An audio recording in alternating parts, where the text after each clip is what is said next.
اعوذ باللہ من الشیطان الرجیم، بسم اللہ الرحمن الرحیم، الصلاۃ والسلام علی رسول اللہ وآلہ الطاہرین۔ السلام علیکم ناظرین، میں محمد علی آپ کے پاس ایک دفعہ پھر حاضر ہوا ہوں۔ کل میں نے ایک ویڈیو بنائی تھی جس میں ساؤنڈ کوالٹی بہت زیادہ خراب ہو گئی تھی، پتہ نہیں مجھے نہیں سمجھ میں آ رہا کیا وجہ تھی، مگر یہ کہ بہرحال اس میں آواز صحیح سنائی نہیں دے رہی تھی، اسی لیے میں دوبارہ بنا رہا ہوں۔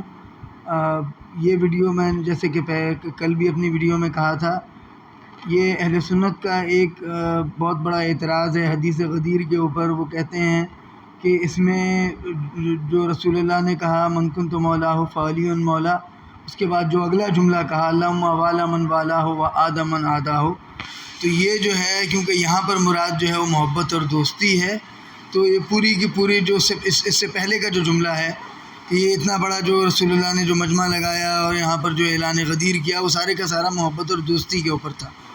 تو اس کو ہم غلط ثابت کرتے ہیں سیاق و سباق سے، اور میں آپ کو سیاق کلام دکھانے کے لیے دوبارہ سے جو ہے وہ حدیث غدیر جو میں نے سب سے زیادہ جس کے اوپر کنسنٹریٹ کیا تھا اپنی پچھلی ویڈیوز میں جو غدیر کے اوپر بنائی تھیں، وہ تھی بدایا من نہایا میں، کیونکہ جتنا شیعہ مذہب کے فیور میں شیعہ مذہب سے مطابقت رکھتے ہیں، وہ ایک ہی صفحے پر سارے کے سارے وہ حوالے وہ آ رہے ہیں، وہ روایات آ رہی ہیں، وہ ساری غدیر کے حوالے سے جو ہے بدایا و نہایا میں ایک ہی صفحے کے اوپر لکھی ہوئی ہیں۔ اور جبکہ مزے کی بات یہ ہے کہ بدایا و نہایا کا مصنف جو ہے وہ شدید شیعہ دشمن گزرا ہے، وہ گالی دیتا تھا کسی کو تو کہتا تھا کہ یہ شیعہ ہے۔ اب مجھے حیرت ہو رہی ہے، میں نے اردو ترجمہ دیکھا مگر اردو ترجمے میں مجھے بڑی خیانتیں ملی، اس لیے میں اردو ترجمہ نہیں دکھا رہا، میں آپ کو اصلی جو عربی عبارت ہے وہی دکھا رہا ہوں، کیونکہ اردو میں بہت سارے فلٹر لگا دیتے ہیں بیچ میں، حتیٰ قرآن کے اوپر میں آپ کو دکھاؤں گا کیسے کیسے یہ جو ہے نا قرآن کے ترجمے میں بے ایمانی کرتے ہیں اور کس طرح جو ہے نا وہ حماقتیں بھی کرتے ہیں۔ بہرحال میں آپ کو بدایا و نہایا سے شروع کرتا ہوں۔ اس کی جو روایت جو میں نے پہلے بھی دکھائی تھی، اس میں جو ہے وہ حدیث ثقلین، اس کا بھی غدیر سے تعلق جوڑا ہے، اور وہی انہوں نے بتایا کہ کیونکہ اکثر نہیں مانتے، کہتے ہیں حدیث ثقلین کہیں اور تھی کہی تھی، اور جو ہے وہ اعلان غدیر جو ہے وہ غدیر میں ہوا تھا، باقی حدیث ثقلین کہیں اور جو ہے رسول اللہ نے کہی تھی، جبکہ اس میں جو ہے وہ آپ کو واضح ملتا ہے کہ اعلان غدیری کے میدان میں جو ہے وہ حدیث ثقلین بھی رسول اللہ نے کہی تھی۔ اب یہ دیکھ لیں، یہ رسول پہلے سوال کر رہے ہیں الستم تشہدون ان لا الہ الا اللہ۔ اب یہ دیکھیں اس سے کیا مقصد ہے، میں دوبارہ سے اصل میں یہ کر رہا ہوں تو اس لیے تھوڑا وہ جو ہے نا جوش نہیں ہے، مگر یہ دیکھیں الستم تشہدون لا الہ الا اللہ وان محمد رسول اللہ وَإِنَّ مُحَمَّدًا عَبْدُهُ وَرَسُولُهُ وَإِنَّ الْجَنَّةَ حَقًّا وَإِنَّ النَّارَ حَقًّا وَإِنَّ الْمَوْتَ حَقًّا وَإِنَّ السَّاعَةَ آتِيَةٌ لَا رَيْبَ فِيهَا۔ اب یہ دیکھیں یہاں پر جو ہے رسول اللہ پہلے گواہی لے رہے ہیں، الستم تشہدون، الستم کیا تم نہیں، الستم کیا نہیں، تشہدون گواہی دیتے ہو، تشہدون ان لا الہ الا اللہ کہ اللہ کے سوا کوئی معبود نہیں ہے، وَإِنَّ مُحَمَّدًا عَبْدُهُ وَرَسُولُهُ، اور محمد اللہ کے بندے اور رسول ہیں، کیا تم اس پر گواہی نہیں دیتے؟ وَإِنَّ الْجَنَّةَ حَقًّا وَإِنَّ النَّارَ حَقًّا، اور جنت حق ہے اور نار حق ہے، وَإِنَّ الْمَوْتَ حَقًّا، اور وَإِنَّ السَّاعَةَ آتِيَةً لَا رَيْبَ فِيهَا، وَإِنَّ اللَّهَ يُبْعِثُ مَن فِي الْقُبُورِ، اور اللہ جو کوئی قبور میں کے اندر ہیں، قبور کے رہنے والوں کو بھی کھڑا کرے گا، ان کو بھی اٹھائے گا۔ قالو بلا، لوگوں نے کہا جو وہاں موجود تھے، لوگوں نے کہا بلا نشہد بذالک۔ یہ میں آپ کو دکھا دوں، شاید میں پہلے نہیں دکھا پایا تھا، نام کتاب بدایا و نہایا اور طبع سعادہ ابن کثیر، یہ اس کا جلد نمبر 7 ہے اور صفحہ نمبر 349 ہے۔ بلا قالوا بلا نشہد بذالک، تو لوگوں نے جو سن رہے تھے وہاں پر جن سے خطاب کر رہے تھے رسول اللہ، انہوں نے کہا بلا شبہ ہم گواہی دیتے ہیں، نشہدو ہم گواہی دیتے ہیں، بذالکا ذالکا سے یہاں مراد ہے اس کے اوپر جو سب کا آپ نے کہا سب پر گواہی دیتے ہیں۔ قال اللہم اشہد، اے اللہ تو گواہ رہ۔ ثم قال یا ایھا الناس، پھر رسول اللہ کہہ رہے ہیں اے لوگو، یا ایھا الناس۔ اب آپ بتائیں اس میں کہاں جو ہے وہ دوستی کی بات ہو رہی ہے؟ یہاں تو ایک طرح کا جو ہے نا وہ تجدید ایمان ہو رہی ہے، اور یہ اور اس کو ایمان اور عقائد سے جوڑا جا رہا ہے، یہ تمہارے ایمان کا حصہ ہے، یعنی من کنت مولا کو فعلی مولا کو جو ہے یہ ایمان سے جوڑ رہے ہیں نا۔ اب دیکھیں سوال کیا کر رہے ہیں رسول اللہ، الستم تشہدون ان لا الہ الا اللہ۔ اگر یہ بات خالی دوستی کی تھی تو پھر جو ہے وہ کلمہ دوبارہ پڑھوانے کی کیا ضرورت تھی، اور جنت اور جہنم پر گواہیاں دلوانے کی کیا ضرورت تھی، اور قیامت پر گواہی دلوانے کی کہ یہ جو ہے نا آ گیا وَإِنَّ سَاعَةً آتِيَةً لَا رَيْبَ فِيهَا، یہ قیامت کے اوپر کیوں گواہی دلوا رہے ہیں؟ پھر اس کے بعد رسول کہہ رہے ہیں یا ایھا الناس، یا ایھا الناس ان اللہ مولائی، اللہ میرا مولا ہے۔ یہاں مراد یہ کہ اللہ میرا دوست ہے۔ وَأَنَا مَوْلَى الْمُؤْمِنِينَ وَأَنَا أَوْلَىٰ بِهِمْ مِنْ أَنفُسِهِمْ۔ یہ دیکھ لیں جملہ، یا ایھا الناس ان اللہ مولائی، اللہ میرا مولا ہے، وَأَنَا مَوْلَى الْمُؤْمِنِينَ، اور میں مومنین کا مولا ہوں، وَأَنَا أَوْلَىٰ بِهِمْ مِنْ أَنفُسِهِمْ، اور میں ان پر ان کے نفوس سے زیادہ اختیار رکھتا ہوں۔ یہاں بات حکومت اور اختیار کی ہو رہی ہے، یہاں بات جو ہے وہ اولیت کی ہو رہی ہے، یا وہ وہی اختیار کی اور حاکمیت کی بات ہو رہی ہے۔ من کنت مولا ہو فہذا مولا ہو، یہ حضرت علی کے بارے میں کہہ رہے ہیں۔ یہ دیکھیں دوبارہ سے میں دکھاتا ہوں، من کنت مولا ہو فہذا مولا ہو، اور یہاں آگے اب یہ ظاہر ہے بعد میں لگایا گیا ہوگا، یہ عربی میں تو یہ پنکچویشنز پرانے زمانے میں نہیں ہوتی تھیں۔ یہ دیکھیں آگے کوما بھی لگا ہوا ہے، یہ دیکھیں یہ آگے انہوں نے جو ہے کوما لگایا ہوا ہے۔ مطلب یہ کہ جو عربی دان جنہوں نے اس کتاب کو طباعت کی ہے ان کو بھی اتنی بات سمجھ میں آتی ہے کہ یہ جو ہے یہ دیکھیں کوما لگایا ہوا ہے کہ یہ جو ہے دونوں الگ الگ جملے ہیں۔ اب پھر اگلے جملے میں کہہ رہے ہیں اللہم والا من والا ہو و آد من آدھا ہو، یہ بالکل ایک الگ مضمون شروع ہو رہا ہے، اسی لیے یہاں پر معنی بھی الگ ہے۔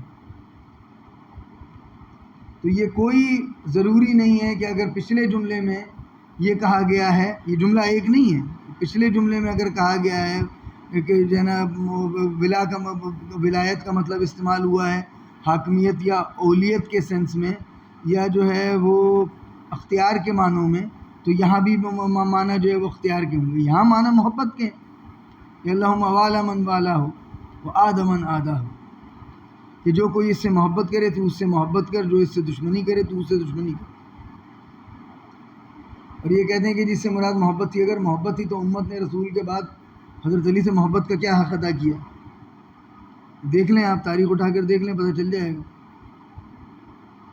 گھر کا دروازہ جلانے کی دھمکی دی اور جلایا بھی، اب ظاہر ہے آپ کے پاس دھمکی آتی ہے، اس سے آگے نہیں آتا، ہمارے پاس یہ ہے کہ جلایا بھی دروازہ۔ حضرت علی سے بجبر بیعت لینے کی، بزور دھمکی کے ذریعے، غنڈہ گردی کے ذریعے بیعت لینے کی کوشش کی گئی، پھر جب حضرت علی کو ظاہری خلافت مل گئی تو ان کے خلاف طرح طرح کی سازشیں کی گئیں، سب کچھ تو لکھا ہوا ہے وہاں پہ، تاریخ نہیں پڑھتے۔ بہرحال پھر اس کے بعد ثم قال، رسول اللہ نے پھر کہا ثم قال ایھا الناس انی فرضتکم وانکم واردون، کہ میں تم سے پہلے چلا جاؤں گا، وانکم واردون علی الحوض، اور تم جو ہے وہ حوض پر آؤ گے۔ حوض عارض ما بین بصرہ، وہ حوض جو اتنا بڑا ہے، اتنا عریض ہے کہ تمہاری بصارت اور بصیرت دونوں میں نہیں سما سکتا۔ وصنع فیہ، اور وہ ایسا ہے بالکل چاندی کی طرح ہے، اور ایسا ہے کہ اس سے جو ہے وہ ستاروں کی تعداد کے برابر، یعنی بے شمار، مطلب یہاں ہے بے شمار، مطلب یہ نہیں کہ ستاروں کی اگر کوئی تعداد کل کو گن لے تو اس تعداد کے برابر، مطلب یہاں بے شمار اس سے جو ہے، یعنی اتنا بڑا حوض ہے، اس سے جو ہے وہ چاندی کی طرح سے وہ اس کا شفاف چمکتا ہوا پانی، اس سے چاندی کے برتن، اب آپ دونوں معنوں میں لے سکتے ہیں کہ اس سے چاندی کی طرح سے چاندی کے برتن بنائے جا سکتے ہیں یا برتن بھرے جا سکتے ہیں، اس میں اتنا پانی ہے، دونوں معنوں میں صحیح، یہ صرف تشبیہ ہے۔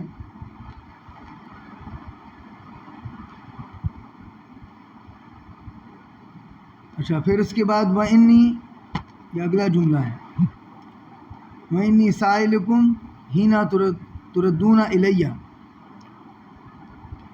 اور میں تم سے سوال کروں گا جب تم میرے پاس آؤ گے، مجھ تک آؤ گے، انا الثقلین، ثقلین کے بارے میں، فانظروا کیف تخلفون فیہما، یہ مجھ سے پچھلی جو ہے ویڈیوز میں غلطی ہو گئی تھی، میں نے یہاں پہ کہا تھا کہ تخلفون فیہما کا مطلب یہ ہے کہ تم نے کیوں ان کے بارے میں مجھ سے اختلاف کیا، یہاں یہ مطلب نہیں ہے، یہاں پہ مراد جو ہے وہ خلف کی ہے، خلف سے مراد پیچھے، جیسے کہ آیت الکرسی میں آیا یعلم ما بین ایدیہم وما خلفہم، کہ جو ان کے ہاتھوں کے درمیان ہے، یعنی جو ان کے سامنے ہے۔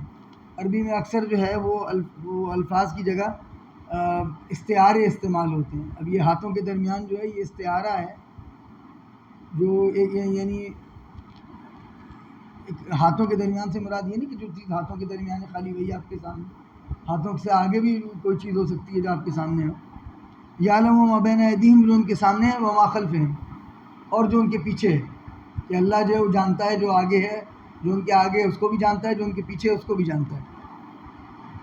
تو یہاں پر جو ہے وہ خلف، جس طرح سے خلف سے خلیفہ، جس کو پیچھے نگران بنایا جائے، جس کو پیچھے اختیار دیا جائے، وہ خلیفہ ہوتا ہے۔ کیف تخلفون فیہما، کہ تم میرے پیچھے ان کے ساتھ کیا کرو گے، میں تم سے پوچھوں گا۔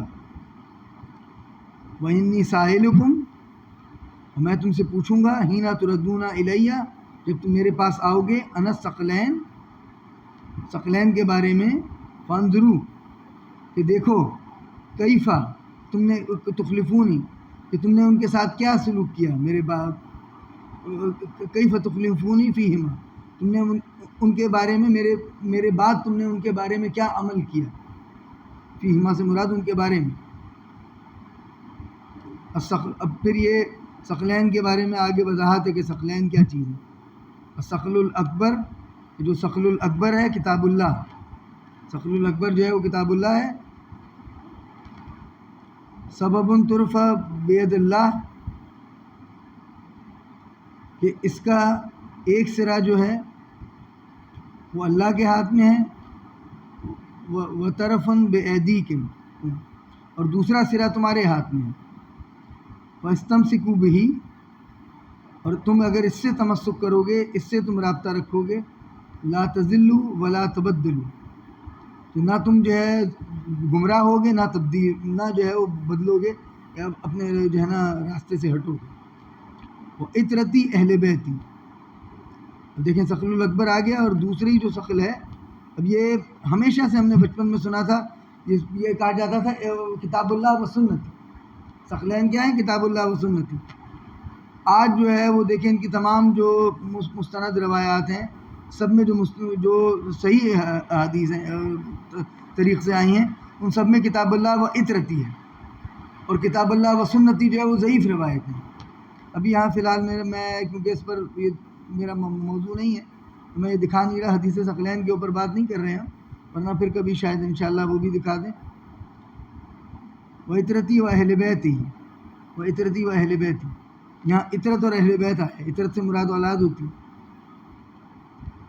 اور اہل بیت، فَإِنَّهُ قَدْ نَبَأَنِي، اور مجھے خبر دی ہے، لطیف الخبیر، لطیف اور خبیر نے، یعنی اللہ نے جو لطیف ہے اور خبر دینے والا ہے، اِنَّهُمَا لَن يَفْتَرِقَا، کہ یہ جو ہے دونوں ایک دوسرے سے الگ نہیں ہوں گے، حتیٰ یردا علی الحوض، یہاں تک کہ حوض کے بارے تک پہنچے۔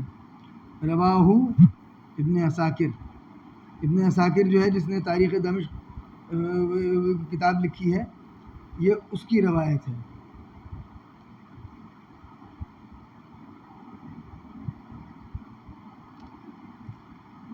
اور یہ پھر آگے عبدالرزاق سے روایت آ رہی ہے. بہرحال تو یہاں آپ کو دکھانا مقصود یہ تھا کہ اتنی رسول اللہ نے گواہیاں لی ہیں، اس کے بعد جو ہے اعلان کیا ہے.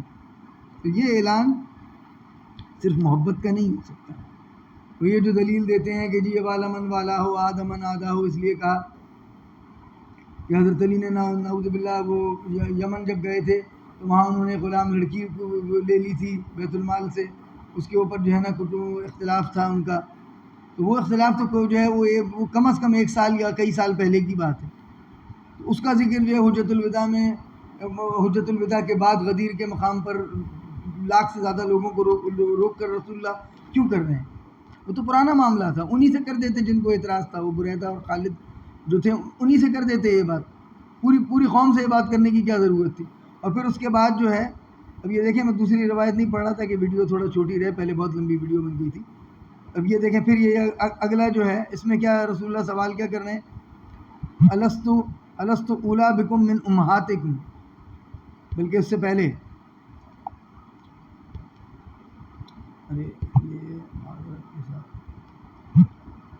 الستو اولا بکم من انفسکم، پہلے سوال کیا کہ کیا میں تمہارے اولا نہیں ہوں، یعنی تم پر زیادہ اختیار نہیں رکھتا، بکم من انفسکم، تمہارے اپنے نفوس سے زیادہ. قلنا بلا یا رسول اللہ، قلنا ہم نے کہا، یہ جو روایت کر رہا ہے راوی کہہ رہا ہے بلا یا رسول اللہ، بلا شبہ یا رسول اللہ. قال الست اولا بکم من امہاتکم، کیا میں تم پر تمہاری ماؤں سے زیادہ اختیار نہیں رکھتا؟ تو ماں سے خالی دوستی ہوتی ہے، تم نے اللہ کو بھی دوست بنا دیا، رسول اللہ کو بھی دوست بنا دیا، ماں کو بھی دوست بنا. یہ ماں اور باپ کا ذکر ہو رہا ہے، ماں کہ تم پر تمہارے ماؤں سے زیادہ اختیار نہیں رکھتا. پھر کہہ رہے ہیں قلنا بلا یا رسول اللہ. پھر کہا الست اولا بکم من آبائکم، باپ کو بھی دوست بنایا ہوا ہے. باپ کو حکم دیتا ہے، ماں باپ کچھ کہتے ہیں تو کیا کہتے ہیں؟ جی یہ تو دوست، ہاں جی جیسے دوست کو ٹالتے اس طرح ٹال سکتے، آج کل کرتے ہوں گے. یہ ان کی عقل دیکھیں، یہ کیسے جو ہے نا، یعنی کتنے ٹھوس دلائل ہیں جن کو یہ جھٹلا دیتے ہیں اپنے تعصب اور اپنی خباثت کے اندر. ان کے اندر خباثت ہے، ان کے دلوں پہ مہریں لگی ہوئی ہیں. قرآن نے کہا ہے ان کے بارے میں کہ ان کے دلوں پہ مہریں لگی ہوئی ہیں. وہ میں جو ہے نا سورہ بقرہ کی آیت نمبر 7 آپ کو دکھا دوں گا. بہرحال قلنا بلا یا رسول اللہ، انہوں نے ان سب چیزوں پر گواہی دی بلا یا رسول اللہ.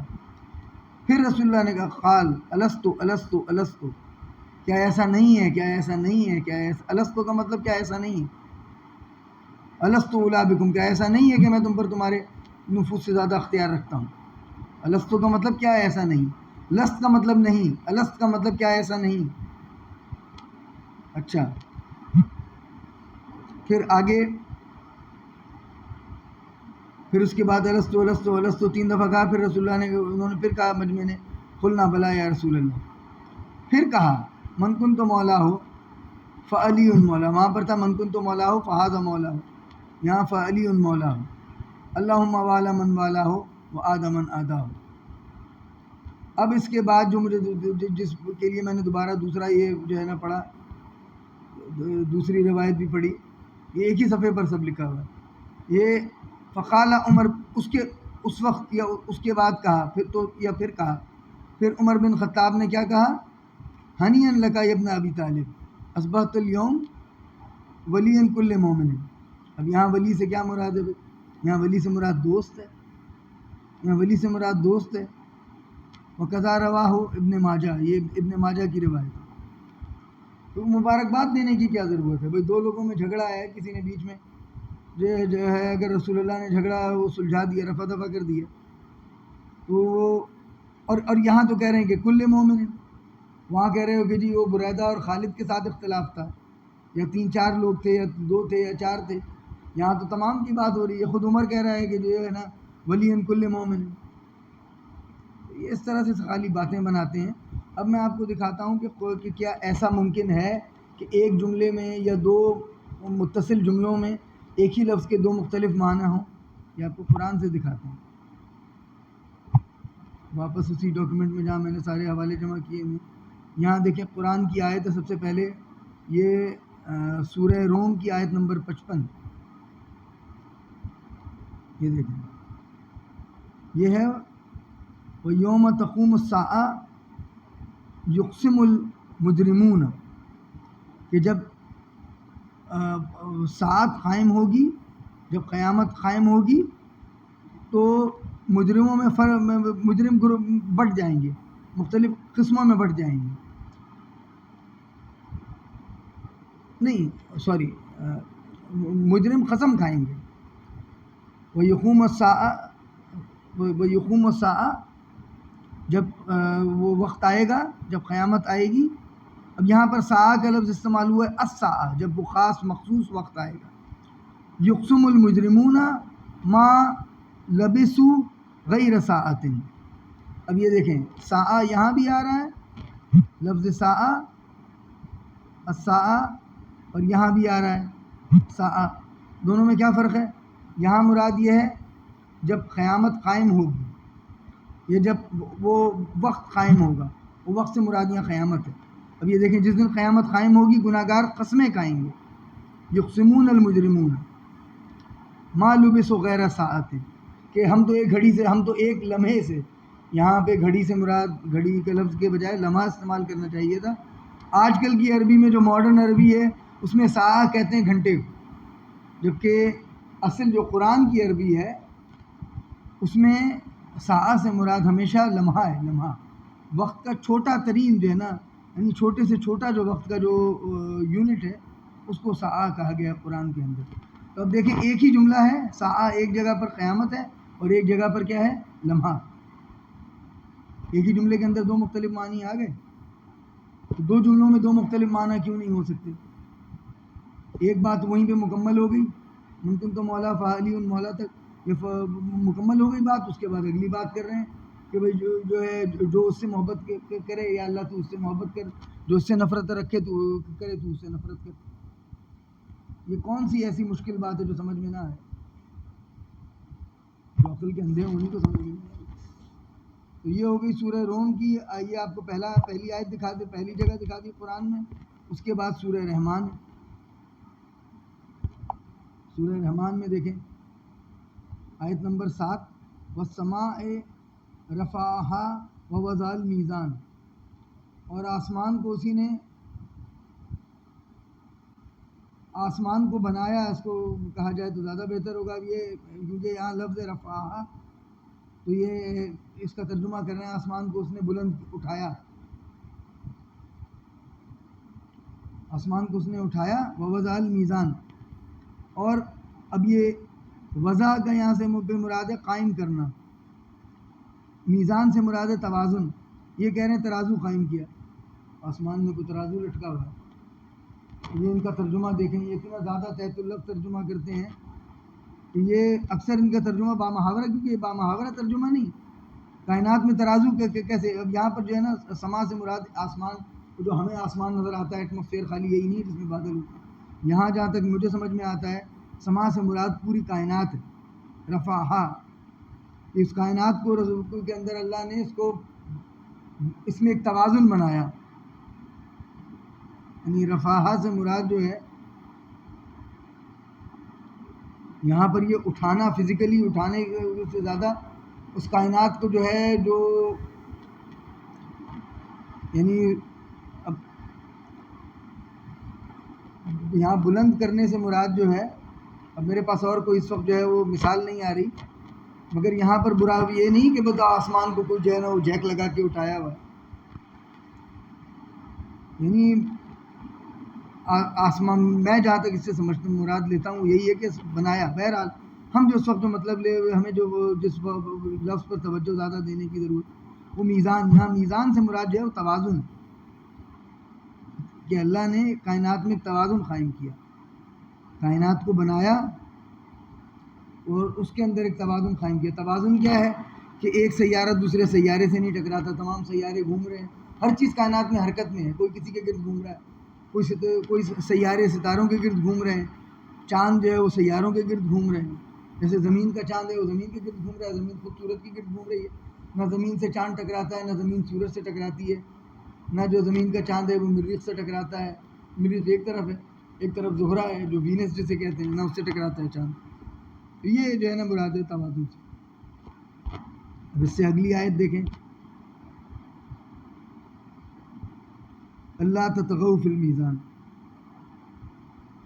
تاکہ تم، تو اللہ نے کائنات میں توازن قائم کیا، توازن قائم کر کے دکھایا کہ تم بھی جو ہے وہ اپنے عمل میں توازن قائم کرو. تولنے میں زیادتی سے مراد یہاں یہ نہیں ہے کہ جو ہے نا وہ زیادہ کوئی چیز کسی کو زیادہ دے دینا برا نہیں ہے، کم دینا برا ہے. یہاں پر یہ ہے کہ زیادتی دوسرے کے ساتھ طغیان نہ کرو، تطغوا، تاکہ تم طغیان جو ہے، طغیانی ہے یا بغاوت، بے ایمانی کرنا اصل میں خدا سے بغاوت ہے. اللہ تطغوا فی المیزان، یہاں میزان سے مراد جو ہے وہ تولنے کا عمل. جب تول رہے ہو تو تولنے میں بے ایمانی نہ کرو. یہاں پہ طغیان سے مراد ہے بے ایمانی. اور اس سے اگلی آیت میں دیکھ لیں، پہلی میں کیا آیا؟ پہلی میں یہ ہے توازن، دوسری میں تولنے کا عمل، اور تیسری آیت، اس سے اگلی آیت میں پھر میزان کا لفظ آ رہا ہے، وَأَقِیمُوا الْوَزْنَ بِالْقِسْطِ وَلَا تُخْسِرُوا الْمِیزَانَ، اور انصاف سے تولو. یہ کہہ رہے ہیں وزن بالقسط، انصاف سے تولو، ولا تخسروا المیزان، اور کمی بیشی نہ کرو.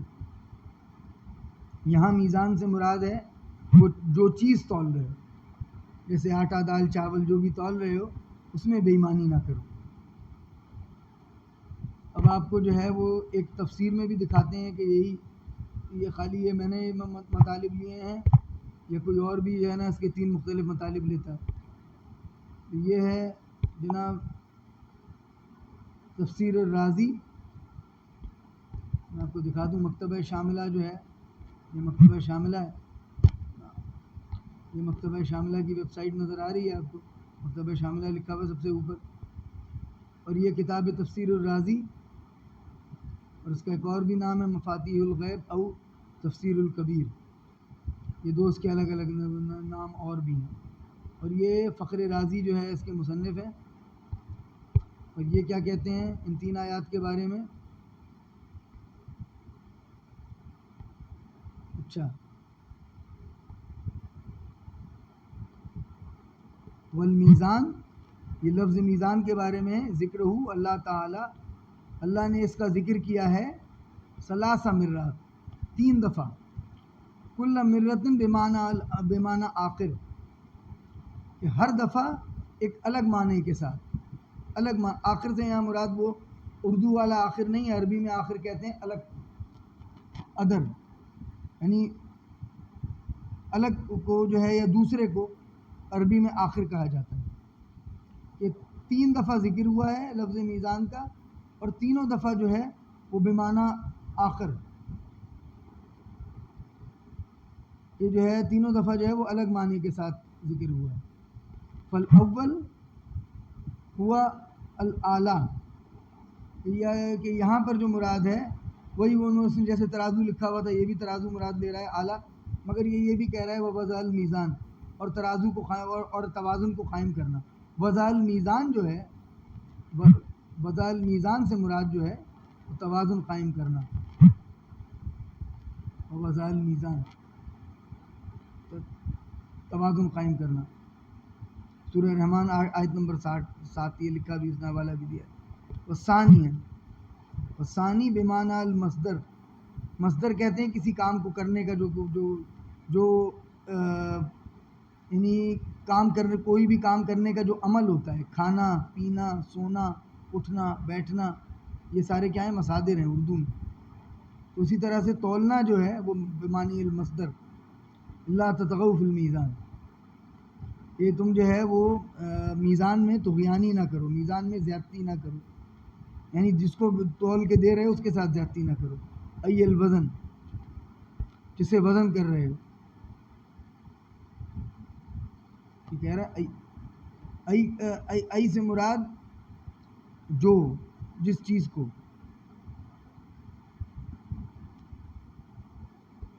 وثلاثہ للمفعول، اور تیسرا معنی کیا ہے؟ مفعول کے طور پر. تو یہاں تو یہ ہے کہ ای الوزن یعنی تولنے کا عمل، یہاں جو ہے وہ تولنے کا عمل ہے، اور یہاں پر جو ہے وہ ای الموزون، تو یہاں جو جس چیز کو تولا جا رہا ہے، یہاں یہ کہ کیا تول رہے ہو، نہیں، یہاں یہ ای سے مراد ہوتی ہے کیا یا کون، ای شخص، کون آدمی، اور ای الموزون کہ کیا تول رہے ہو، جو چیز تول رہے ہو، جو چیز تولی جا رہی ہے۔ یہاں تیسری دفعہ میزان سے مراد یہ ہے، یہ اصل میں بڑے کلوز معنی ہیں، وہ یہ وزن جو ہے وہ کسی چیز کا یہ اردو والا وزن نہیں ہے، یہ ہے وزن عربی میں، وزن جو ہے وہ یعنی تولنے کے عمل کو وزن کہتے ہیں۔ اردو میں جو ہے جو ویٹ ہوتا ہے اس کو وزن، کسی چیز کا جو اپنا جو وزن ہوتا ہے اس کو وزن کہتے ہیں۔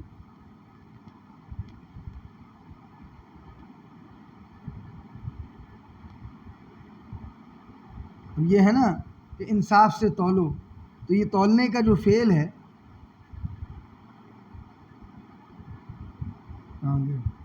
ہے نا، واقیم الوزن بالقسط ولا تخسر المیزان، یہ وہاں وزن بالقسط سے مرادی کہ انصاف سے تولو یا ایمانداری سے تولو۔ بہرحال یہ آپ کو دکھا دیا کہ فخر رازی جو ہیں ان کے نزدیک بھی 3 مختلف معنی ہیں۔ پہلا معنی جو ہے نا میزان کا، یہ کہتے ہیں هو الاعلیٰ، کہ وہ اعلیٰ ہے، والاول هو الاعلیٰ، کہ پہلی بار جو میزان کا مطلب ہے وہ اعلیٰ کی جگہ کی صورت میں آ رہا ہے، استعمال ہو رہا ہے لفظ میزان۔ دوسری بار جو ہے وہ استعمال ہو رہا ہے مصدر بمعنی المصدر، والثانی بمعنی المصدر، دوسری بار استعمال ہو رہا ہے مصدر کے معنوں میں، یعنی تولنے کے عمل کے بارے میں، اور تیسری بار استعمال ہو رہا ہے لفظ میزان وہ چیز جسے تولا جا رہا ہے اس کے معنوں میں۔ ولا تخسر المیزان، یعنی وزن جو ہے وہ تولنے کا عمل ہے، اور موزون جو ہے وہ چیز ہے جو تولی جا رہی، جو بھی جنس ہے، جو آٹا دال چاول جو بھی ہے وہ تولی جا رہی ہے۔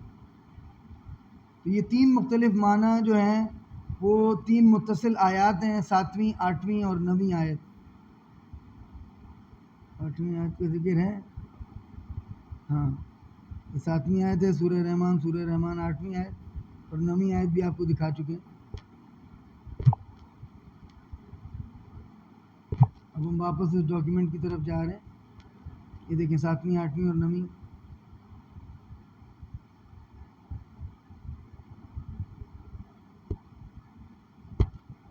یہ کیا مصیبت ہوگی،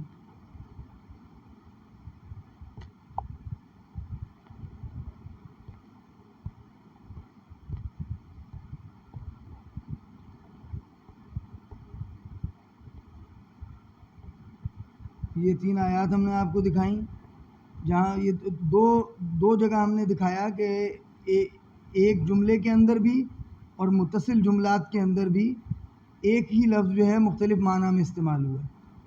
یہ آپ کو میں نے دکھایا، پہلے میں نے آپ کو لفظ ساعت دکھایا کہ 2 مختلف معنوں میں استعمال ہوا ہے، پھر میں نے آپ کو یہ دکھایا کہ جو ہے کس طرح سے یہ 7ویں، 8ویں اور 9ویں آیت جو ہے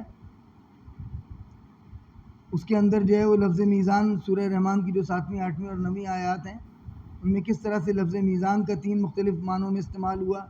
میزان بمعنی ترازو یا توازن، جو بھی آپ معنی لے لیں، میزان بمعنی تولنے کا عمل، اور بمعنی مصدر، اور میزان بمعنی مفعول، وہ چیز جسے تولا جا رہا ہے۔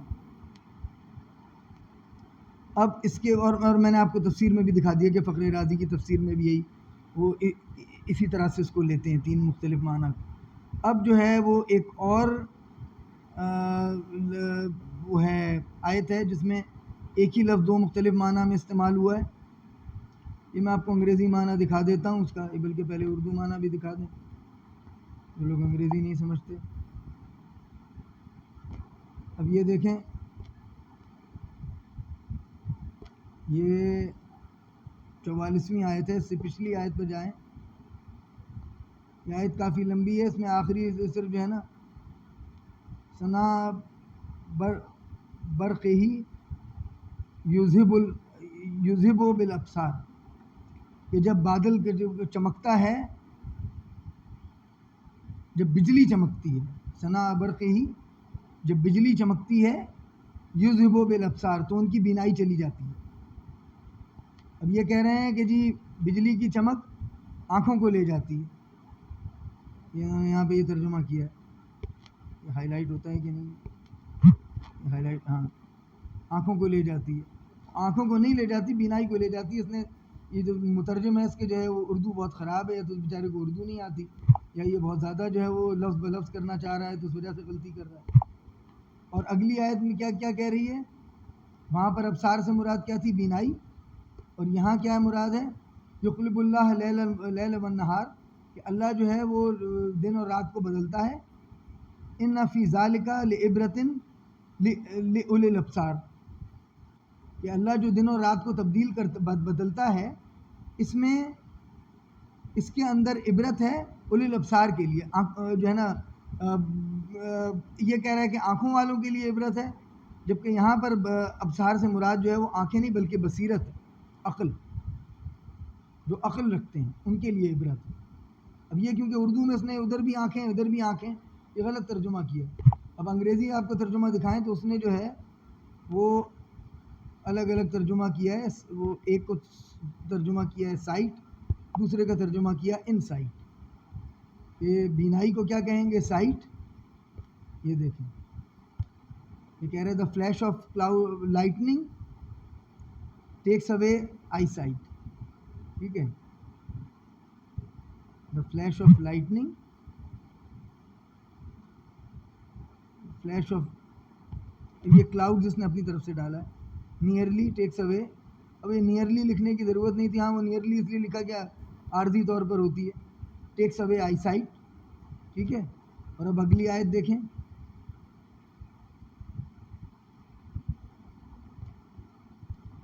یہ flash of lightning takes away I site.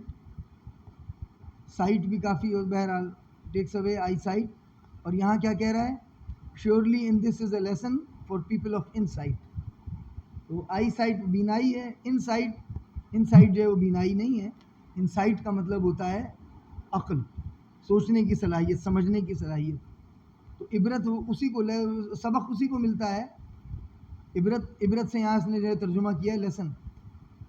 تو عبرت اگر سبق ہے، ظاہر سبق کے لیے عقل چاہیے، سبق کے لیے آنکھیں نہیں چاہیے. آنکھیں تو گدھے کے پاس بھی ہوتی مگر اس کو سمجھ میں کچھ نہیں آتا. بہرحال تو یہ آپ کو میں نے 3 مختلف جگہ قرآن سے دکھایا ہے کہ ایک ہی لفظ جو ہے وہ متصل جملات کے اندر یا ایک ہی جملے کے اندر 2 مختلف معنی میں استعمال ہو رہا ہے. اب اگر آپ یہ وہ ایک جو اس نے دیا ہے، اب دوبارہ اگر جائیں،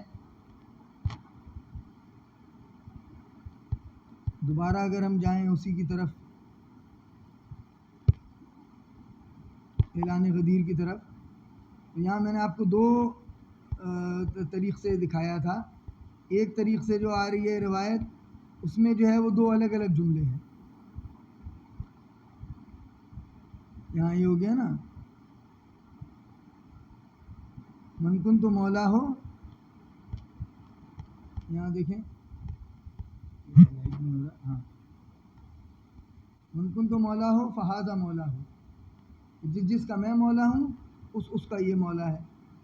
پھر اس کے بعد کوما ڈال کے وہ جو ہے نا اس نے 2 الگ الگ جملے دکھائے، کیونکہ وہ پیچھے اتنی ساری گواہیاں جو لی ہیں نا ان کی وجہ سے یہ پورا جملہ یا تھاٹ گروپ جو ہے، جسے کہتے ہیں لنگوسٹکس میں، تھاٹ گروپ ایک چیز ہوتی ہے کہ مطلب ایک سوچ جو ہے اس کو یعنی تھاٹ گروپس جو ہوتے ہیں ان کو یا کوما کے ذریعے الگ کیا جاتا ہے، یا جو ہے نا تھاٹ گروپس کو الگ کیا جاتا ہے فل اسٹاپ کے ذریعے. تو یہ ایک تھاٹ گروپ ہو گیا کہ اتنی ساری گواہیاں دلوائیں، پھر کہا من کن تو مولا ہو فعلی مولا. یعنی یہ ایک سوچ ہو گئی. اگلی سوچ کیا ہے؟ اللہم والا من والا ہو و آدھا من آدھا ہو. یہ دو الگ الگ جملے کے حصے، دو الگ الگ سوچیں ہو گئی، یا جملے کے دو الگ الگ حصے ہو گئے. ٹھیک ہے. دوسری جگہ وہ دونوں کو متصل کر کے لکھ رہا ہے. من کنت مولا ہو فعلی مولا ہو، اللہم والا من والا ہو آدھا من آدھا ہو. تو اگر آپ ایک جملہ سمجھ لیں تو بھی یہاں جو ہے، کیونکہ گواہیاں یہاں پر بھی پہلے دلوائی ہیں اتنی ساری، الستو کیا ایسا نہیں ہے، کیا ایسا نہیں ہے، کیا ایسا نہیں ہے. تو اتنی ساری گواہیوں کے بعد جو ہے وہ پہلے، یعنی اگر ایک جملے میں بھی آپ مان لیں کہ ایک جملے میں کہا ہے، ایک جملے میں جو ہے نا من کنت مولا ہو فعلی مولا ہو کہا ہے، اور پھر والا من والا ہو آدھا من آدھا ہو، ایک جملہ بھی اگر مانتے ہیں تو ایک جملے کے اندر بھی یہ دو الگ الگ جو ہے نا سوچیں ہیں، یہ دو الگ الگ جو ہے نا معنی. جس طرح سے وہ ساہا ایک جگہ جو ہے قیامت ہے اور اگلی جگہ ساہا جو ہے وہ لمحہ ہے. کہ قیامت کے دن جب انہیں اٹھایا جائے گا تو وہ کہیں گے کہ ہم تو صرف جو ہے وہ ایک لمحے کے لیے، ایک ساتھ کے لیے رہے اندر زمین کے نیچے. تو اب اس کے بعد جو ہے کیسے الگ الگ معنی جو ہے وہ کر سکتے ہیں. یہ ہے نا، یہ نہیں، کیسے آپ کہہ سکتے ہیں کہ مولا کا مطلب دوست ہے؟ کیسے دوستی آتی ہے اس میں؟ یعنی رسول اللہ کہہ رہے ہیں کہ اللہ و مولائی و وانا مولا مسلم مومنین، تو کیا اللہ جو ہے وہ مولا ہے، دو دوست ہے؟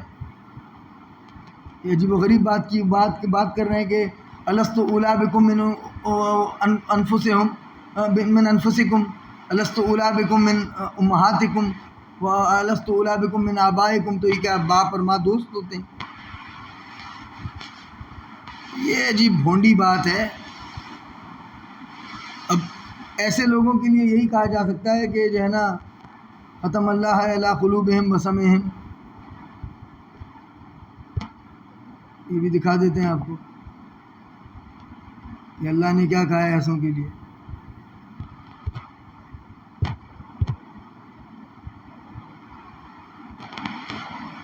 قرآن کی آیت ہے نا کہ جن کے دلوں پہ مہر لگ جائے، سوائے اس کے احمقانہ باتیں، سوائے حماقت کے کچھ نہیں کہا جا سکتا اس کو، وہ ماننے سے انکار کرتے ہیں.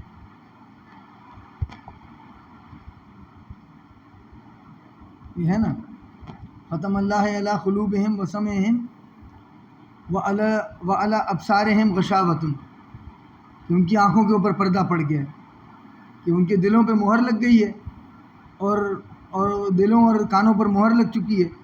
یہاں پر جو ہے وہ دلوں سے مراد وہ دل نہیں ہے جو وہ خون پمپ کرتا ہے، دل سے مراد یہاں عقل ہے. قلب جو ہے وہ عربی میں محاورتاً جو استعمال ہوتا ہے وہ پورے انسان کی، یعنی جو چیز انسان کو زندہ رکھتی اس کے لیے استعمال ہوتا ہے، کہ ان کے پورے وجود، ان کے جو پورا جو نفس ہے اس کے اوپر مہر لگ چکی ہے. وَلَهُمْ عَذَابٌ عَظِيمٌ. تو بھئی اب تم جو اس طرح کی کٹ حجتی کرتے ہو تو عذاب العظیم کے لیے تیار ہو جاؤ. اور اس سے زیادہ کیا کہا جا سکتا ہے؟ میں ویڈیو چھوٹی رکھنا چاہ رہا تھا مگر پھر بھی جو ہے وہ باتیں کچھ ایسی تھیں.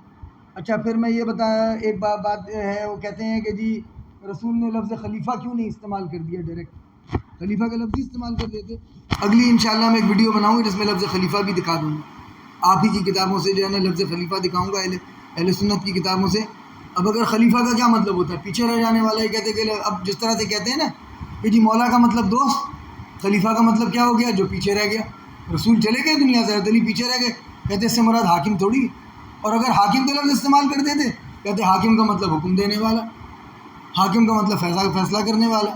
کیونکہ حضرت علی سے فیصلہ کراتے تھے، حضرت علی سے جو ہے نا وہ فیصلے کرنے میں مدد لیتے تھے خلفاء، تو اس لیے جو ہے وہ حضرت علی کو انہوں نے حاکم کہہ دیا. حاکم تو جو ہے وہ حاکم شرع بھی ہوتا ہے نا، جو حکم جاری کرتا ہے. تو حاکم کا مطلب حکم دینے والا. حاکم سے مراد جو ہے وہ نہیں ہے، اختیار جس کو ہو وہ نہیں ہے، بادشاہ مراد نہیں ہے. اور اس طرح سے اگر کٹ حجتی کرنے پاؤں تو پھر تو ہر چیز کا ہی مطلب خلیفہ کا مراد سے مطلب پیچھے رہ جانے والے. خلف پیچھے کو کہتے ہیں، خلیفہ جو پیچھے رہ جائے. کٹھجتی کے تو کوئی ہے، وہ آگے کوئی حد ہی نہیں ہے نا. خلیفہ پیچھے رہ جانے والا، حاکم یا حکم جو ہے نا فیصلے کرنے والا، اور جو ہے مولا کون ہے؟ مولا دوست. اب بتاؤ کیا نام دیتے؟ رسول کون سا لفظ استعمال کرتے؟ آپ بتا دیں کون سا لفظ استعمال کرتے؟ اسی کے ساتھ میں ختم کرتا ہوں. انشاءاللہ اگلی جو ہے ویڈیو اس میں لفظ خلیفہ کے اوپر بھی ہم ڈسکشن کریں گے، کتنی جگہ آیا ہے اور اس کے اوپر کس نے کیا کیا بحث کی ہے. السلام علیکم ورحمۃ اللہ وبرکاتہ.